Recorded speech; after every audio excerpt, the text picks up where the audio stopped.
Salam uşaqlar, hər birinizi xoş gördük. İnşallah biz bugün 4.2 mövzusunun, yəni atomun ölçüsü mövzusunun çalışmalarına baxacağıq. Çalışma 1. Atom mövzusunda Azər ilə Nigar mübahisə edirdilər. Azər atomu gözlə görməyin mümkün olduğunu, Nigar isə bunun mümkün olmadığını müdafiə edirdi. Səncə hansı halda şagirdlərin hər ikisi haqlı sayıla bilər? Cavabını əsaslandır. Əlbəttə biz bilirik ki, atomlar çox kiçikdirlər. Lakin onları xüsusi mikroskoplardan, məsələn atom mikroskopundan istifadə edərək görmək mümkün olar. Onda bu halda Azərin atomu gözlə görməyin mümkün olduğunu müdafiə etməsində Azərə haqq qazandırmaq olar. Lakin atomların ölçüləri çox kiçikdir. Biz onları xüsusi cihazlar olmadan görə bilmərik. Bu halda isə Nigar haqlı ola bilər. Nigar isə bunun mümkün olmadığını müdafiə edirdi, xatırlayırsınızsa. Deməli, bir mənada Azər haqlıdır, digər mənada isə Nigar haqlıdır. Atomları görmək mümkündür, xüsusi cihazlardan istifadə edərək. Atomlar görmək mümkün deyildir, xüsusilə də heç bir cihazdan istifadə etmədən sadəcə gözlə. Davam edək. Çalışma 2. Atom nüvəsinin diametri atomun diametrindən neçə dəfə kiçikdir? Bu barədə kitabınızda məlumat var. Kitabınızda deyilir ki, atom nüvəsinin diametri atomun diametrindən 100.000 dəfə kiçikdir. Davam edək. Çalışma 3. Verilmiş sözlərdən istifadə edərək mətni tamamla. Sözlər buradadır. Biz onları aşağıdakı mətndə düzgün şəkildə yerlərinə yazacağıq. Mətni oxumağa başlayaq. Atomlar bəzi hallarda, məsələn, yanma prosesini və ya təsvir edərkən Daltonun nəzərdə tutduğu kimi təsəvvür olunur. Deməli, burada bəhs edilir təsəvvürdən, yəni biz atoma necə baxırıq və yaxud onları necə təsəvvür edirik? Əlbəttə ki, yanma prosesini və yaxud da su molekulunu təsvir edərkən, onda buraya su molekulunu yazaq.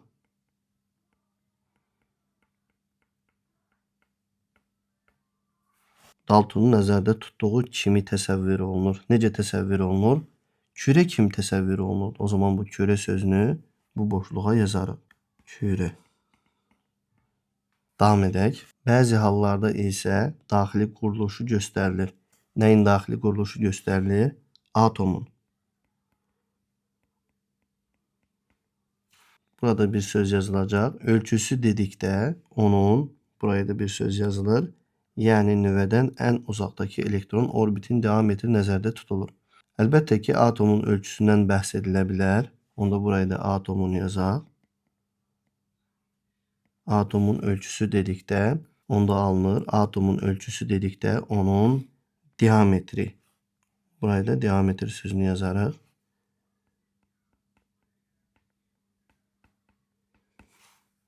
Yəni nüvədən ən uzaqdakı elektronun orbitinin diametri nəzərdə tutulur. Davam edək. Çalışma 4. Təsvir olunmuş atomun və onun nüvəsinin diametrini şəkil üzərində çəkərək göstər. Atomun öz diametri onun ən kənardakı elektronun hərəkət etdiyi bu çevrənin diametri olacaqdır. Onu bu şəkildə çəkib göstərə bilərik. Deməli, bu bizim atomun diametri olsun. Buraya yazıram dA. Atomun diametri. Bu isə atomun nüvəsidir. Onun da diametrini belə çəkə bilərik. Burası da atomun nüvəsinin diametridir. Ona da dN yazaq. Beləliklə həm atomun, həm də onun nüvəsinin diametrini çəkmiş olduq. Davam edək. Çalışma 5. Aşağıda verilənlərdən hansının diametri ən böyük, hansının ən kiçikdir?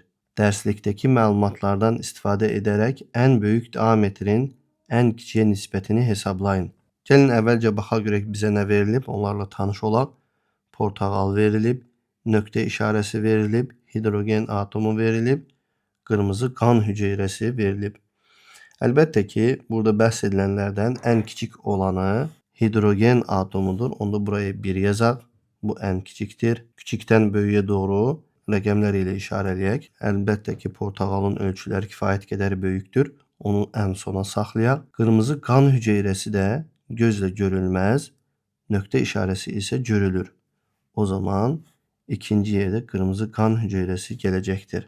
Əlbəttə ki, nöqtə işarəsi portağaldan böyükdür. Onda buraya 3 yazarıq.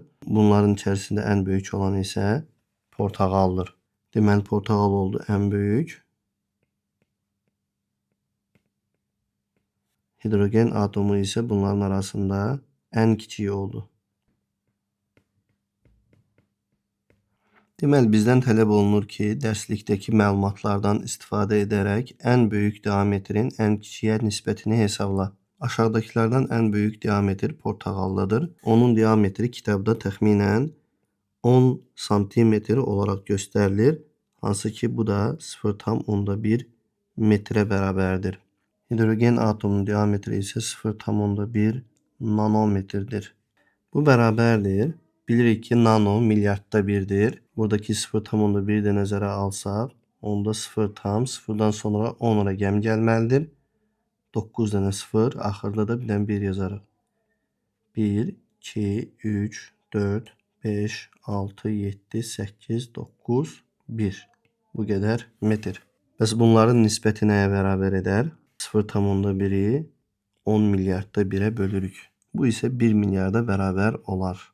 Yəni 1, yanında da 9 dənə 0. 1, 2, 3, 4, 5, 6, 7, 8, 9. Deməli, portağalın diametri hidrogen atomunun diametrindən 1 milyard dəfə böyükdür.